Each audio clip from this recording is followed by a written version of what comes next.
കർത്താവിൻ്റെ പരിശുദ്ധമായ നാമം വാഴ്ത്തപ്പെടുമാറാകട്ടെ. അനുഗ്രഹിക്കപ്പെട്ട ഈ നല്ല പ്രഭാതത്തിനായിട്ട് കർത്താവിന് സ്തോത്രം ചെയ്യുന്നു. ഈ പ്രഭാത സന്ദേശം കേൾക്കുന്ന എല്ലാ പ്രിയപ്പെട്ടവർക്കും വീണ്ടും വരുന്നവനായ ക്രിസ്തയേശുവിൻ്റെ നാമത്തിൽ എൻ്റെ പ്രഭാത വന്ദനങ്ങളെ ഈ നിമിഷം അർപ്പിക്കട്ടെ.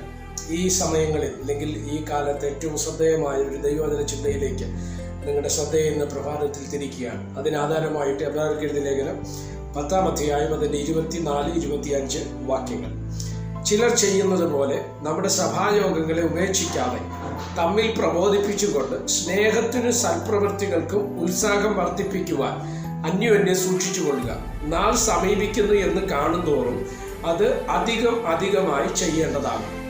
ഈ വാക്യങ്ങൾക്കാണ് ദൈവത്തിന് സ്തോത്രം ചെയ്യുന്നത്. അതാണ് ഞാൻ ഈ ആരംഭ ഭാഗത്തിൽ ഞാൻ പറഞ്ഞതുപോലെ കാലിക പ്രസക്തിയുള്ള ഒരു തിരുവചന ചിന്തയാണ് അല്ലേ. നമുക്കറിയാം, ഈ ആത്മീക ലോകമെന്ന് പറയുന്നത് ആദ്യകാലം മുതൽ ഇങ്ങോട്ട് അല്ലെങ്കിൽ ആദ്യ നൂറ്റാണ്ട് മുതൽ ഇങ്ങോട്ട് നമ്മൾ ചിന്തിച്ചാൽ സ്തോത്രം ഓരോരുത്തരും രക്ഷിക്കപ്പെട്ട് സ്നാനപ്പെട്ട് ദൈവകൃപയിലേക്ക് വരുന്നൊരു സമയത്തുള്ള തീഷ്ണതയും അന്നുള്ള ഉത്സാഹവും ആ പ്രത്യാശയും വിശ്വാസവും ഒക്കെ കാലത്തിൻ്റെ പോക്കിൽ ഇങ്ങനെ കുറഞ്ഞു വരുന്നതായിട്ട് നമുക്ക് കാണുവാൻ തക്കവണ്ണം കഴിയപ്പെടുന്നുണ്ടല്ലേ. ഇന്ന് നമ്മുടെ ആത്മീക ലോകത്തിൽ അല്ലെങ്കിൽ വിശ്വാസ സമൂഹത്തിനിടയിൽ പാസ്റ്റേഴ്സ് ഉൾപ്പെടെയുള്ള ആത്മീക മേഖലകളിലേക്ക് നമ്മൾ തിരിഞ്ഞു നോക്കിയാൽ ഒരു കാലത്ത് തെറ്റെന്ന് പറഞ്ഞത് ഇന്ന് ശരിയായി, അന്ന് ചെയ്യരുതെന്ന് പറഞ്ഞത് ഇന്ന് ചെയ്യാമെന്നായി. അത് സ്തോത്രം കുഴപ്പമില്ലെന്നുള്ള ചിന്തകളിലേക്ക് ആൾക്കാർ എന്ത് ചെയ്തു, വരപ്പെട്ടു. അതിന് ഏറ്റവും പ്രധാനപ്പെട്ട ഒരു വിഷയമാണ് ആരാധനാ വിഷയങ്ങളിൽ അല്ലെങ്കിൽ ആരാധനകളിലുള്ള ആൾക്കാരുടെ ഇൻവോൾവ്മെന്റ് അല്ലേ.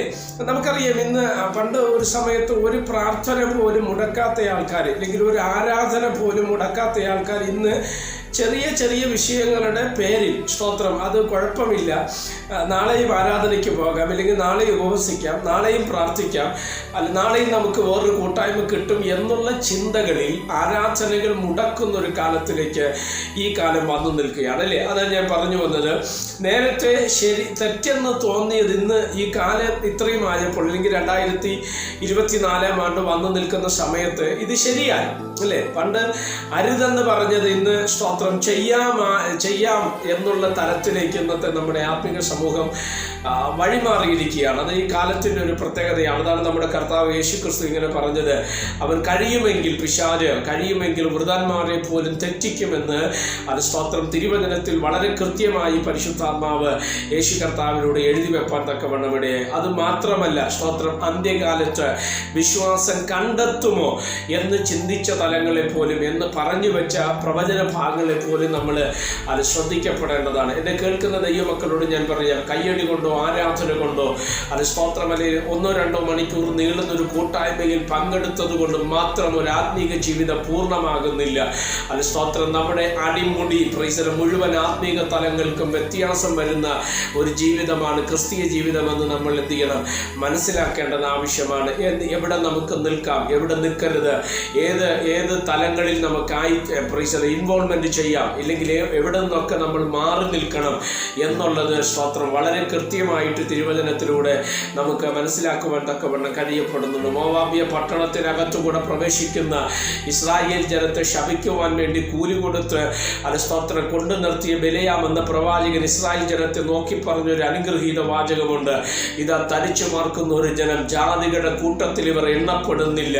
അത് സ്തോത്രം ഇവരെ ദൈവം യഹോവ അനുഗ്രഹിച്ചിരിക്കുന്നു, അതെനിക്ക് മറിച്ചുകൂടാ എന്ന് പറയത്തക്ക രീതിയിൽ സ്തോത്രം ഹല്ലേലൂയ അത് സ്തോത്രം ഇസ്രായേൽ ജനം വേർതിരിക്കപ്പെട്ടവരായിരുന്നു. ഒരു കാലത്ത് ദൈവമക്കൾ ഇന്ന് ശ്രദ്ധിച്ച് എല്ലാ മേഖലകളിലും വ്യത്യാസം വന്നിരിക്കുകയാണ്, എല്ലാ തലങ്ങളിലും വ്യത്യാസം വന്നിരിക്കുന്ന ഒരു കാലത്തിലേക്ക് നമ്മൾ കടന്നു വന്നു. അല്ലെങ്കിൽ ഒരു 10, 15, 20 വർഷത്തിന് പിറകിൽ വിശ്വാസികൾ കാണിച്ച അല്ലെങ്കിൽ ദൈവമക്കളുടെ ഉണ്ടായിരുന്ന ഒരു മാതൃകാ ജീവിതം ഉണ്ടായിരുന്നു.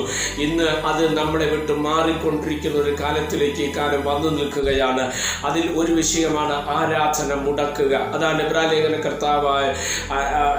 ലേഖന കർത്താവ് പറഞ്ഞൊരു വാചകം, ചിലർ ഉപേക്ഷയായി വിചാരിക്കുന്ന അല്ലെ, ചിലർ ചെയ്യുന്നത് പോലെ നമ്മുടെ സഭായോഗങ്ങളെ സ്തോത്രം ഉപേക്ഷിക്കാതെ തമ്മിൽ പ്രബോധിപ്പിച്ചും കൊണ്ട് അത് സ്തോത്രം സ്നേഹത്തിനും സൽപ്രവൃത്തികൾക്കും ഉത്സാഹം വർദ്ധിക്കുവാൻ അന്യോന്യം സൂക്ഷിച്ചു കൊള്ളുക. കൂട്ടായ്മ ബന്ധം വർദ്ധിക്കും തോറും സ്തോത്രം ഇവിടെ പറയുന്ന രണ്ട് കാര്യങ്ങളുണ്ടല്ലേ.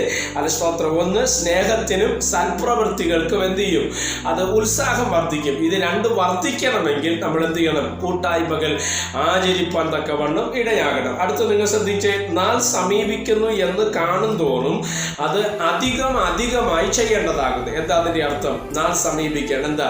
നമ്മുടെ കർത്താവിൻ്റെ വരവ് ഏറ്റവും അടുത്തിരിക്കുന്ന ഒരു കാലത്തിലേക്ക് വരുന്നു. അത് നമ്മുടെ കർത്താവിൻ്റെ സ്തോത്ര വരവിൻ്റെ അടയാളങ്ങൾ, ലക്ഷണങ്ങളായ കർത്താവിൻ്റെ കാഹളത്തിൻ്റെ ശബ്ദം മേഘങ്ങളിൽ മുഴങ്ങുന്ന ഒരു കാലത്തിലേക്ക് കാലം വന്നു നിൽക്കുക. അതുകൊണ്ട് നാൾ സമീപിക്കുക. നമ്മുടെ കർത്താവ് വരാറായി, അത് കാഹളത്തിൻ്റെ ശബ്ദം കേൾക്കാറായി. അതുകൊണ്ട് സ്തോത്രം അധികമായി ചെയ്യുവാൻ തിരുവചനം നമ്മളെ പ്രബോധിപ്പിക്കുകയാണ്. എന്നെ കേൾക്കുന്ന പ്രിയ സ്നേഹിത, വിശ്വാസിക ദൈവമൈതലേ, അത് സ്തോത്രം, ഈ സന്ദേശം നിങ്ങൾ കേൾക്കുമ്പോൾ ഇന്ന് വിശുദ്ധ ആരാധനയുടെ ദിവസമാണ്. ഒരാൾ പോലും സ്തോത്രം ആരാധനയ്ക്ക് പോകാതിരിക്കരുത്. നിങ്ങളുടെ ജീവിതത്തിൽ ശരീരത്തിന് ആരോഗ്യമുണ്ടെങ്കിൽ, ബലമുണ്ടെങ്കിൽ നിശ്ചയമായിട്ട് ആലയത്തിൽ പോയി ദൈവത്തെ ആരാധിക്കുന്ന ഒരു പ്രകൃതം നമ്മുടെ ജീവിതത്തിൽ അതൊരു ലൈഫ് സ്റ്റൈലായിട്ട് മാറുവാൻ തക്കവണ്ണം ദൈവത്തിൻ്റെ ആത്മാവ് നമ്മെ സഹായിക്കട്ടെ. അതിനായിട്ട് ഞാൻ നിങ്ങളെ പ്രബോധിപ്പിക്കുന്നു. പ്രാർത്ഥിക്കാം. പരിശുദ്ധനായ ദൈവമേ, സ്വർഗീയ നല്ല പിതാവേ, ഈ സന്ദേശത്തിനായിട്ട് നന്ദിയോടെ കർത്താവിന് സ്തോത്രം ചെയ്യുന്നു. ഈ സന്ദേശം കേൾക്കുന്ന എല്ലാ പ്രിയപ്പെട്ടവരെ തൃക്കരങ്ങളിൽ ഏൽപ്പിക്കുന്നു. ആരാധനയിൽ നിന്ന്, ആത്മീക കൂട്ടായ്മകളിൽ നിന്ന് അകന്നുപോയ വ്യക്തികൾ ഈ സന്ദേശം കേൾക്കുന്നുവെങ്കിൽ അവർ ദൈവിക ആരാധനയിലേക്ക് മടങ്ങി വരുവാൻ സ്വർഗം അവിടെ നിന്ന് ഇടവരുത്തിയാട്ടെന്ന് ഞങ്ങൾ പ്രാർത്ഥിക്കുന്നു. അവിടെ നിന്ന് അങ്ങനെ ചെയ്താട്ടും മഹത്വം അങ്ങേക്ക് യേശു കർത്താവിൻ്റെ നാമത്തിൽ തന്നെ. ആമേൻ. എല്ലാവരെയും ദൈവം അനുഗ്രഹിക്കട്ടെ. God bless you.